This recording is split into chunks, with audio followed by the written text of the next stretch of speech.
Feliz Navidad a todos, literalmente. Esta mañana voy a intentar ser muy breve, muy sencillo. Así que el texto que acabó de compartir Luciela no es precisamente el nacimiento de Jesús. Serán probablemente unos pocos meses después de que Jesús haya nacido, si intentásemos ubicarlo históricamente. Sucede como mencionaba el versículo 1, es circuncidado el 8º día y la tradición judía indica que hay un periodo de 6 meses entre que el niño es circuncidado hasta que es presentado en el templo.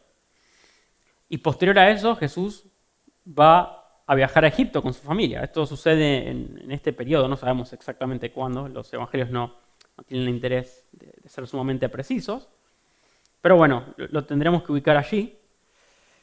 Y un poco me pareció un texto muy oportuno. Primero porque Leo ya nos habló de la Navidad el domingo pasado, y también porque creo que el mayor desafío cuando llegan estas fechas es no reducir, y es lo que más reflexionamos y predicamos todos los diciembre de cada año, es cómo no caer en licuar la Navidad real, cómo no hacerla algo tan separado de Dios, tan vacío y tan superficial. Y es un desafío. Y el caso de este pequeño relato, el Evangelio de Lucas, me pareció muy lindo, justamente porque aquí hay dos personas que están celebrando el nacimiento de Jesús y que han puesto tanta esperanza y hay tanta expectación en su nacimiento que dije, bueno, creo que este debería ser nuestro corazón. Así que hoy lo que vamos a hacer muy brevemente es pensar un poco en eso, ¿no? En qué cosas hay en estos protagonistas alrededor del niño que podamos aprender y incorporar a nuestra vida. Así que vamos a verlo esto en 3 pequeños puntos muy, muy breves. Y lo primero que tenemos que pensar y entender es que Jesús fue el niño más esperado de la historia.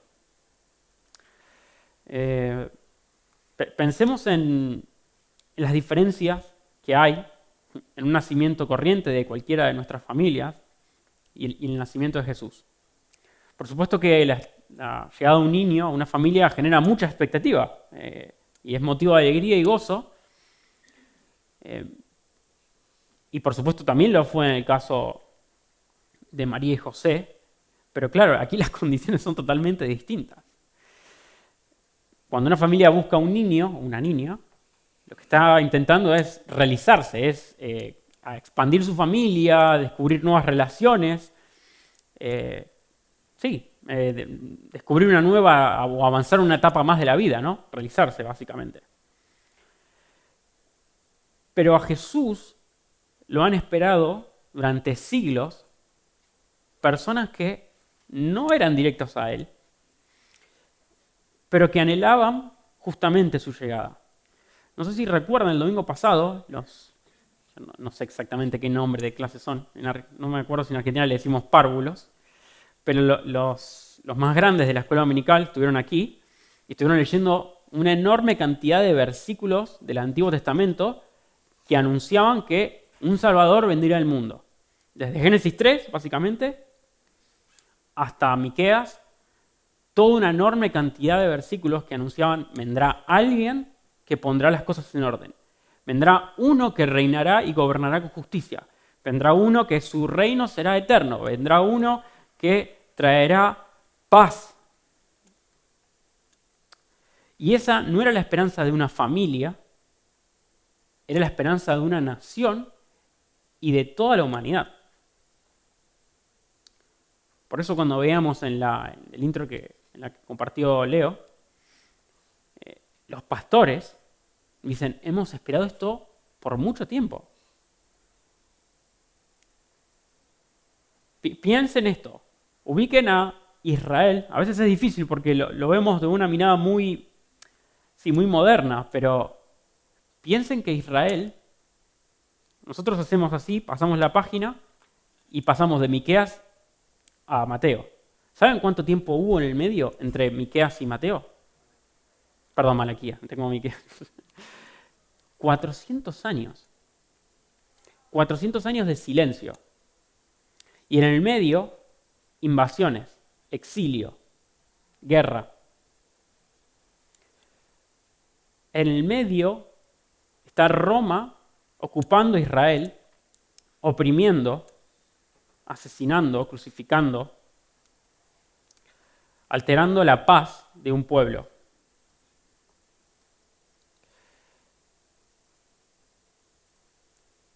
Por eso la llegada de este niño es tan esperada. No es solamente la familia crece, se termina esto. Se termina el dolor. Se termina la tristeza, se termina la persecución, la muerte. Nuestro Salvador ha llegado. Por eso este nacimiento es el más esperado de la historia. Ahora bien, el versículo 29 nos presenta a Simeón. Y dice, había un hombre en Jerusalén que se llamaba Simeón, y este hombre, justo y piadoso, esperaba, miren, la consolación de Israel, y el Espíritu Santo está sobre él. Un detalle importante cuando leemos a Lucas es que tanto el Evangelio de Lucas como Hechos, lo más seguro es que hayan sido un mismo libro. Que este doctor y historiador lo que hizo fue, digamos, en dos partes. Por un lado escribió la historia de Jesús y luego escribió el libro de los Hechos de los Apóstoles. Pero como una sola obra única que nosotros dividimos para que sea más sencilla la lectura. Pero hay un protagonista, bueno, digamos que por supuesto en el Evangelio el protagonista es Jesús, pero en Hechos el protagonista pasa a ser el Espíritu Santo. Nosotros lo solemos ver así, bueno, aquí vemos lo que hizo Jesús y en los Hechos de los Apóstoles vemos lo que hizo el Espíritu Santo a través de los apóstoles. Sí, esa distinción es muy buena, pero para Lucas no es tal así, no es tan así esa división. Lucas va a poner al Espíritu Santo todo el tiempo en escena. Lo va a incluir como, miren, está presente desde el principio. Ya antes de que Jesús comience, ya hay como pequeñas muestras, hay anticipos de lo que será el Espíritu Santo actuando en las personas. Y la esperanza que tenía este hombre era justamente, quiero que mi nación, pero no como algo nacionalista, sino como los judíos entendían esto, cuando venga el Mesías, el Salvador, se va a terminar la injusticia en el mundo, se termina todo. Se termina la inflación, se termina la injusticia, la muerte, los asesinatos, los robos. Él va a reinar sobre todas las naciones y traerá paz. Por eso es tan esperado esto. Y Jesús llega al templo y no hay escribas, no hay sacerdotes, no hay ningún sumo sacerdote que reconozcan, oigan, que aquí llegó el Mesías. No hay una multitud, como sí va a suceder al final, en su última visita a Jerusalén. Jesús es revelado, a Jesús las personas descubren quién es a través de un hombre común y corriente, devoto y piadoso, pero nada fuera de lo normal. Este hombre, como dice el versículo, esperaba la salvación de su pueblo. Y esto también es una pista que Lucas nos está dando de todo lo que va a ser el Evangelio. Jesús se revela siempre, siempre a los más sencillos y humildes. Yo creo que esto ya lo he dicho varias veces, pero cuando lean su Biblia y descubran que hay personajes mencionados, y a veces pocos, son pocos los protagonistas o mejor dicho, son pocos los personajes que aparecen en los evangelios que hayan tenido un encuentro especial con Jesús y que tengan nombre. Por lo general es un leproso, una mujer, la mujer sirofenicia. ¿Quién es? No me importa. No adopta relevancia. Es la hija de Jairo. Ni siquiera es Jairo quien presencia o quien se beneficia directamente de ese milagro. Y, en mi opinión, el objetivo que hacen todos es que acá lo importante no es la persona. O sea, no es es el centurión. Sí, una persona valiosa, pero no tiene nombre. No adopta preponderancia. No es que, ay, qué gran personaje, vamos a honrarlo. No, son gente común y corriente. Como dice Mateo 11, a los cansados y trabajados, a los niños, a los sencillos. A esos Jesús se les revela. Y este creo que es el primer punto que podemos observar de este relato. Lo segundo que vamos a hacer, es muy brevemente también, hacer unas pequeñas observaciones al texto. Y lo que nos muestra Lucas, en este relato, es que todo lo que sucede en torno a Jesús es conforme a las Escrituras. ¿Qué significa que es conforme? Bueno, que todo lo que pasa en la vida de Jesús y todo lo que sucedió debía cumplir una profecía, debía responder, debía cerrar el círculo, por así decir. Se profetizó esto en este libro, entonces Jesús lo va a cumplir. Esto indicaba la ley, Jesús lo tiene que cumplir. Y lo primero que dice, antes de llegar al versículo 29, es que él fue circuncidado, como indicaba la ley. El versículo 21 fue lo que leyó Luciela. Pero más adelante dice, perdón, no es la cita esa, 29-30, es 22, versículo 22. Asimismo, cuando se cumplió el tiempo en que, según la ley de Moisés, ellos debían purificarse, José y María llevaron al niño a Jerusalén para presentarlo al Señor. Así cumplieron con lo que está en la ley del Señor escrito. Todo varón primogénito será consagrado a Dios. También ofrecieron un sacrificio conforme a la que la ley del Señor dice. Un par de tórtolas o 2 pichones de paloma. Estas ofrendas, estos pequeñas aves, estos pajaritos o palomas, era en lo que indicaba la ley la ofrenda más pobre contemplada para las personas que no podían pagar una ofrenda de alto valor, digamos. Había como una especie de indicaciones en que si puedes y deseas honrar a Dios y honrar y presentar tu niño a Dios, que no era solamente como una especie de ceremonia, sino era una forma de decir, piensen esto, ¿no? Es el primogénito. El primogénito en Oriente es, este niño va a ser el jefe de la casa. Él va a encargarse de liderarnos, cuando crezca, él es el responsable de cuidar de todos, él tirará para adelante, él tiene que encargarse de que toda la familia honre y obedezca a Dios. Entonces por eso se lo presentaba en el templo. Y obviamente las personas intentaban hacer un sacrificio acorde a la importancia que tenía esta ceremonia. Ahora bien, piensen en esto. José y María llevan a Jesús. Sus padres terrenales están llevando a presentar al niño a su verdadero padre. Lo llevan a Jerusalén y ofrecen la ofrenda más pobre para el niño más importante de la historia.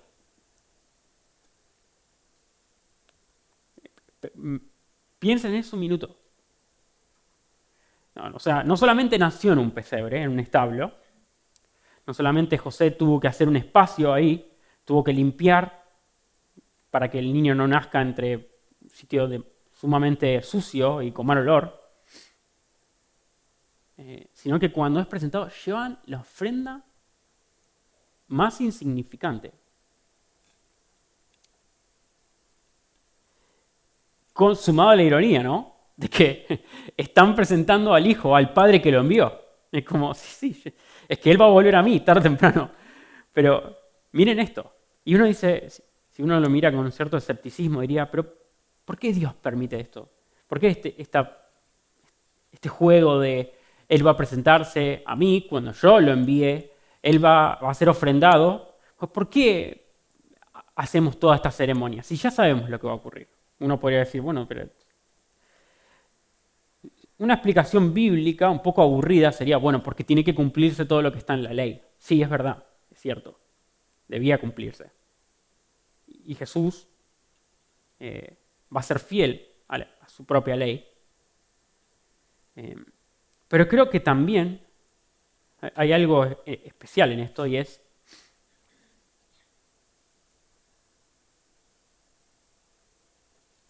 en cierto sentido, si vemos la ley no únicamente como qué debo hacer, es decir, me dice que tengo que hacer A, pues hago A. Me dice que tengo que hacer J, hago J. No me gusta pensar así la ley, sino más bien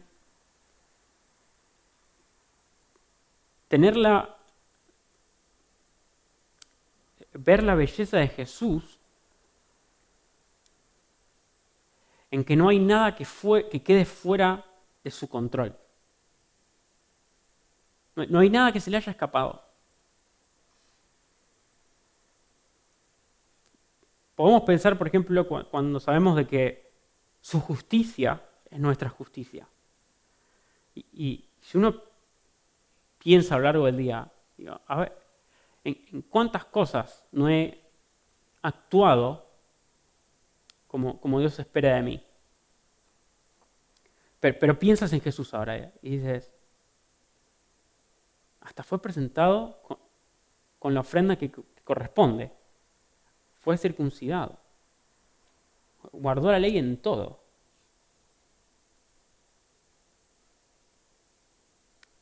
Me parece que es algo que uno puede meditar y que eso traiga paz y enamoramiento sobre su persona. Y Lucas se encarga de que esto quede registrado. Un poco más adelante dice, perdón, está mal la cita aquí, el versículo 36 dice, habiendo también una profetisa Ana, hija de Penuel de la tribu de Aser, era muy anciana, casada de joven. Había vivido con su esposo 7 años y luego permaneció viuda hasta la edad de 84. Nunca salía del templo, sino que de día y de noche adoraba a Dios con ayunos y oraciones. Llegando en ese mismo momento, Ana dio gracias a Dios y comenzó a hablar del niño a todos los que esperaban la redención de Jerusalén. La Navidad únicamente tiene sentido, y esto creo que lo he dicho hace poco, para los que esperan la llegada de un Salvador.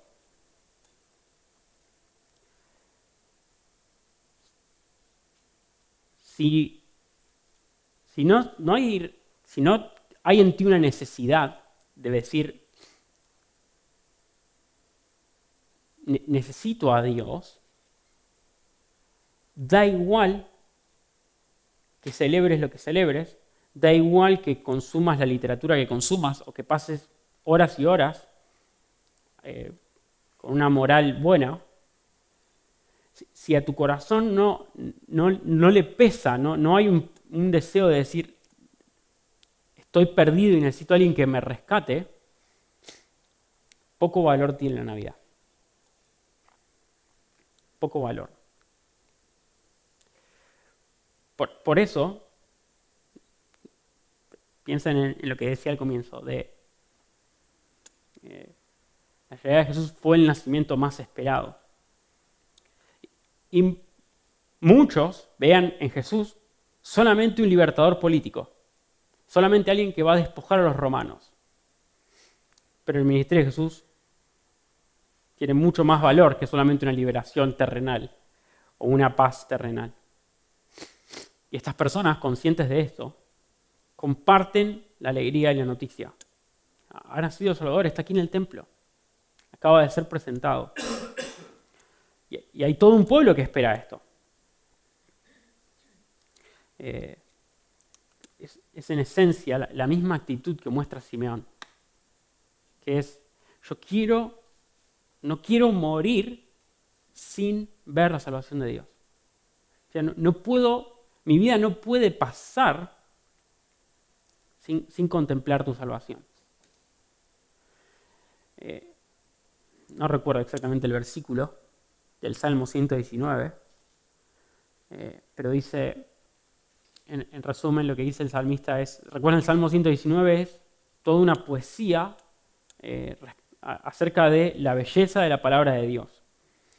Yo me tomé el trabajo de leerlo varias veces y anotar cada vez que el salmista escribe, Señor o Padre, enséñame tu palabra. Enséñame. Creo que son más de 30 las veces que en toda su poesía y en su oración lo que dice es una y otra vez, enséñame, revélame, indícame, instrúyeme, ilumíname, guíame, condúceme a través de tu palabra.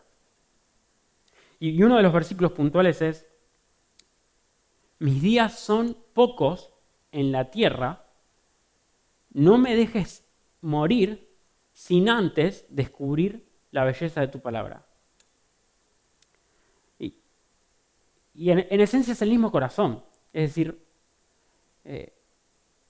es la misma expectativa, es la misma sed, el mismo deseo de decir, yo no puedo pasar toda una vida sin haber visto o experimentado, sin que mis ojos, puedes tomar la figura de 2 Corintios 4, sin que los ojos de mi corazón vean la salvación. Y no pienses en la salvación únicamente como me voy a ir al cielo. No, piensa en la belleza de este Salvador y en todo lo que su vida y muerte y resurrección implica para ti. Por supuesto, no experimentar esta sed, esta expectativa, creo que es síntoma de que mi corazón dice que quizás no es tan importante.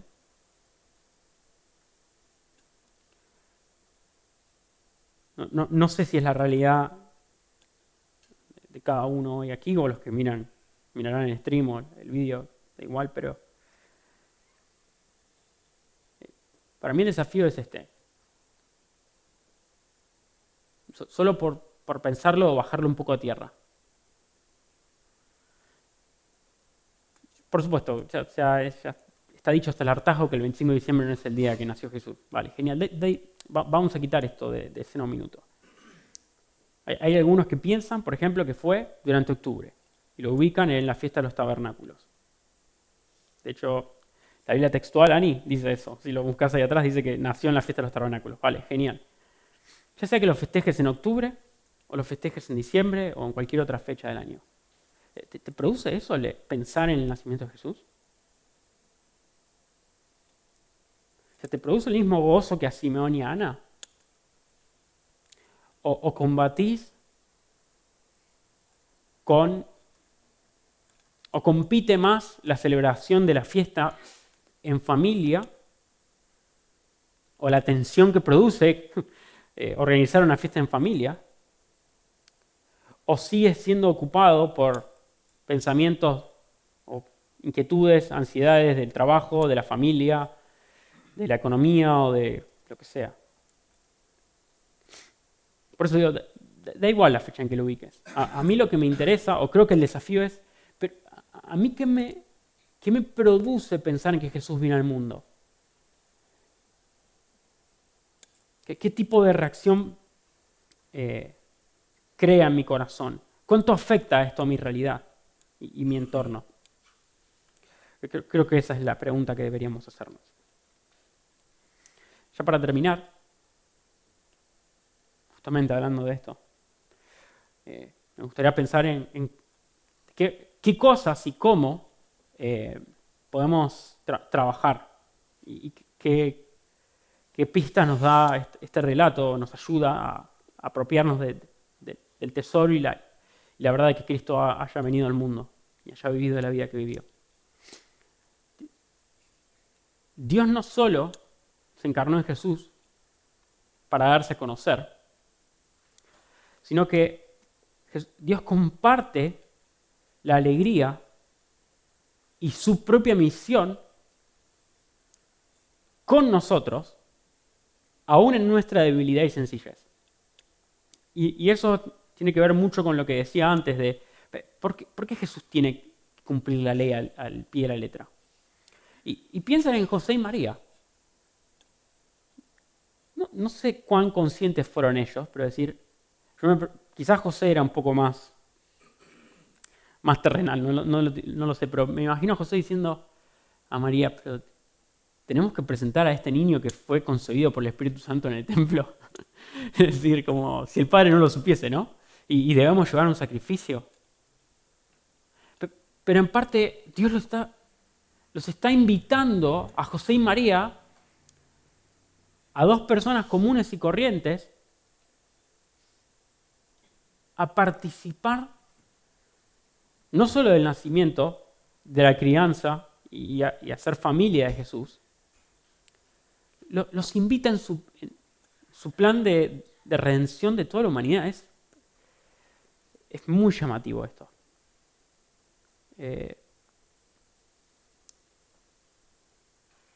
Como les decía, y como Simeón dice cuando toma en sus brazos al niño y bendice a Dios, el verso 31, este niño que has preparado a la vista de todos los pueblos es la luz que ilumina las naciones y gloria de tu pueblo Israel.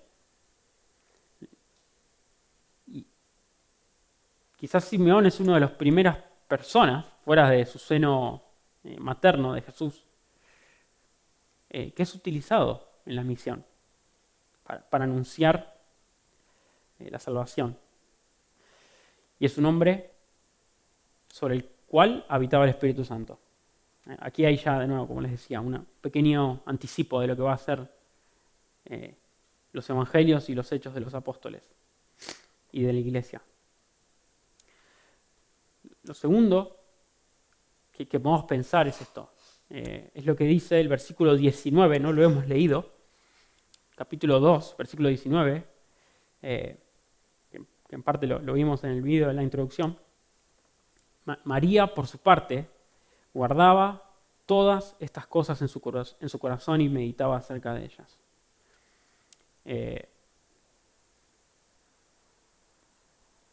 No hay forma de que esto tenga efecto. Si hablamos de que si anhelamos y deberíamos perseguir un deseo y que nuestros afectos, utilizando un término que venimos viendo seguido, si nuestros afectos queremos que estén atados al nacimiento de Jesús, bueno, yo tengo que bajar un poco en mi corazón estas palabras. María, viendo al niño, viendo a los pastores, a los ángeles, todo lo que sucede, que por cierto es todo sobrenatural.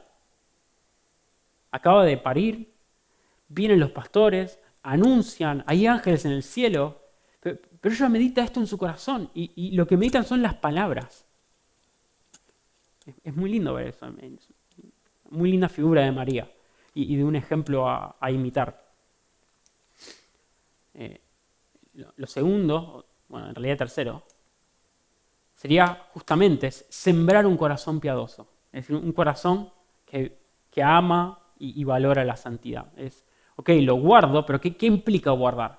Bueno, no solamente memorizarlo, no solamente tenerlo presente, sino de trabajarlo, de pensarlo a lo largo del día, de compartirlo, de orarlo a Dios y a mí mismo, diría casi, de decirme a mí mismo qué importante es que Jesús haya nacido. Las disciplinas espirituales, las distintas, es una forma por un lado, usando esta figura, ¿no? de sembrar al corazón, ¿sí? La figura es, sembrar es hecho yo la semilla. Pero luego, la semilla no nace sola en cierta manera. Es decir, el labrador tiene que labrar, y aquí está la figura, ¿no? Es, bueno, tengo que trabajar mi corazón, tengo que hacer el trabajo pesado para que esa semilla no quede en la superficie, penetre hasta lo profundo, y somos responsables en parte de eso. Por supuesto, el crecimiento lo da Dios, pero somos responsables. Y quizás lo último, para concluir, es, ¿qué sucede entonces cuando esto causa efecto? Cuando entonces la Navidad para mí tiene sentido y es relevante. Que no lo puedo callar. ¿Qué es lo que hace Ana? Antes de Juan el Bautista, el más grande de los profetas, Jesús es anunciado de nuevo por una profetisa llamada Ana, Hannah en hebreo. Una mujer viuda que vivía en el templo. Y miren cómo le interesa a Lucas dejar esto registrado, ¿no? En la misión de Dios hay lugar para todos, hay unidad, hay una horizontalidad, ¿sí? Hay igualdad en esto, una igualdad real. Hombres y mujeres, profetisas y ancianos están anunciando la llegada del Salvador que era esperado por todos. Entonces, por supuesto que pensar en esto no solamente es una especie de mantra interno, no es algo inerte que no causa y que no tiene impacto en nosotros, todo lo contrario. Debe producir lo que produce en Ana, que al escuchar a Simeón dice, bueno, genial, ahora hay que esparcir la voz. Y de eso, ese es el trabajo de la iglesia. Así que, ¿qué les parece si oramos y concluimos? Y nos llevamos esto a nuestra celebración de hoy, en familia, y a tener presente en nuestro tiempo en unidad que pasaremos hoy, de llevarnos esta tarea y disfrutarlo con gozo, con alegría, no solo por el mero hecho de la reunión, sino por el impacto que esto ha tenido en nuestras vidas y lo que puede seguir produciendo si permitimos a Dios actuar en nosotros. Señor, simplemente eso. Haz lo sobrenatural. Haz lo que solamente tu Espíritu Santo puede hacer. Ayúdanos y guíanos en esto que es sembrar la tierra en nuestro corazón, en esto que es trabajarla, pensarla, meditarla, incluirla. Y